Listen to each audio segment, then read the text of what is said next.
നമ്മളങ്ങനെ MG കോമറ്റിൻ്റെ first സർവീസിന് പോവുകയാണ്. 5000 കിലോമീറ്ററിലാണ് ഫസ്റ്റ് സർവീസ് വരുന്നത്. 3 മാസം അല്ലെങ്കിൽ 5000 കിലോമീറ്റർ അങ്ങനെയാണ് സർവീസ് പറഞ്ഞിരിക്കുന്നത്. നമുക്ക് ഏകദേശം 3 മാസം ആയിട്ടുണ്ട് ടൈം. അതുപോലെ 5000 കിലോമീറ്റർ കഴിയുകയും ചെയ്തിട്ടുണ്ട്. ഇപ്പോൾ സർവീസ് സെൻറ്ററിലേക്ക് നമ്മൾ ചെല്ലുവാണ്. ഇന്നലെ അവർ വിളിച്ചിരുന്നു. ഞാൻ നേരത്തെ ബുക്ക് ചെയ്തിട്ടുണ്ടായിരുന്നു. ബുക്ക് ചെയ്താൽ മാത്രമേ നമുക്ക് സ്ലോട്ട് കിട്ടുകയുള്ളൂ. അപ്പം 9-ാം തീയതിയിലേക്ക് 8-ാം തീയതിയിലേക്ക് ബുക്ക് ചെയ്തിട്ടുണ്ടായിരുന്നു. അപ്പോൾ 8-ാം തീയതി എനിക്ക് സ്ലോട്ട് കിട്ടി. അങ്ങനെ നമ്മൾ സർവീസിനായിട്ട് എത്തിയിട്ടുണ്ട്.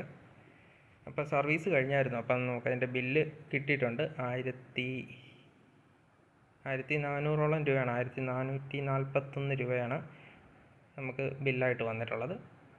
1414 രൂപ ഫസ്റ്റ് സർവീസിൻ്റെ ബില്ലാണ്. സെക്കൻഡ് സർവീസിന് ഇത്രയും വരത്തില്ലെന്നാണ് അവർ പറഞ്ഞിരിക്കുന്നത്. ഫസ്റ്റ് സർവീസിന് മോട്ടറിൻ്റെ ഓയിൽ മാറിയിട്ടുണ്ട്. അതുകൊണ്ടാണ് അടുത്ത 30,000 കിലോമീറ്റർ അടുത്ത് മാറിയാൽ മതി എന്നാണ് അവർ പറഞ്ഞത്.